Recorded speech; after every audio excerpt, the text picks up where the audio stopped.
ভোরের আলো ফুটতেই হাতে প্রবেশপত্র কলম নিয়ে কেন্দ্রে হাজির হাজারো স্বপ্ন, কারো চোখে মুখে কিছুটা উদ্বেগ, কারো হাসিতে আত্মবিশ্বাসের ঝিলিক। মঙ্গলবার সারা দেশে একযোগে শুরু হয়েছে এসএসসি ও সমমানের পরীক্ষা। এবার 9টি সাধারণ শিক্ষা বোর্ড এবং মাদ্রাসা ও কারিগরি শিক্ষা বোর্ড মিলিয়ে 18,57,344 জন পরীক্ষার্থী পরীক্ষা দিচ্ছেন। কেন্দ্রের ভেতরে শিক্ষার্থীরা যখন প্রশ্নের উত্তর লিখতে মগ্ন, বাইরে তখন প্রতীক্ষার প্রহর গুনছেন উদ্বিগ্ন অভিভাবকরা। তাদের ভাবনায় কেবল সন্তানের ফলাফল নয়, বরং শিক্ষার গুণগত মান উন্নয়ন ও টেকসই আগামী প্রত্যাশা। বিগত সরকার থেকে এই সরকার শিক্ষার মান আরো ভালো উত্তর বৃদ্ধি করুক। মাঝখানে তো লেখাপড়া একদম ড্যামেজ হয়ে গেছিল। আমরা চাই ওরকম বিগত দিনে আবার সেরকম ফিরে আসুক এবং বাচ্চারা কিছু শিখুক এবং মানে ভালো মেধাবীভাবে গড়ে উঠুক। আমরা আশা করতেছি ছাত্ররা যেন প্রকৃত মূল্যায়নটা পায়, ও পড়াশোনা করে ওর জীবনটা যাতে সে সাকসেস করতে পারে, সে যতটুকু পড়াশোনা করে রেজাল্টটা যেন পায় আর কি। ভিগো ওয়্যার গার্ড প্রয়োজন মতো বাঁকানো যায়, অধিক চাপেও ভাঙে না। ভিগো।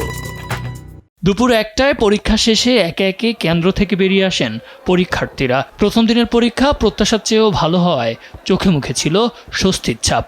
বাকি পরীক্ষাগুলো নিয়েও সমান আশাবাদী তারা।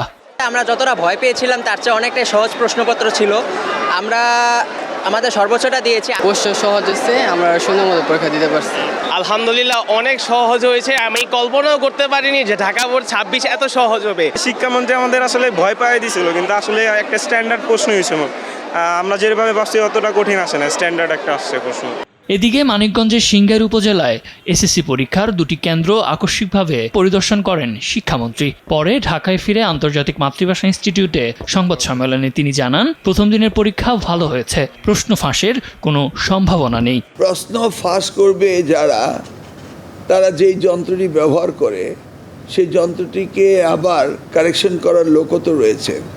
সাইবার ক্রাইম যেন আমার এই সেক্টরে না হয়, এটা আমার অনেক দিন ধরে পূর্ব প্রস্তুতি আমার ছিল।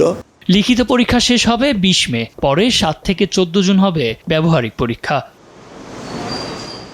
সাদ আহমেদ, দেশ টিভি, ঢাকা।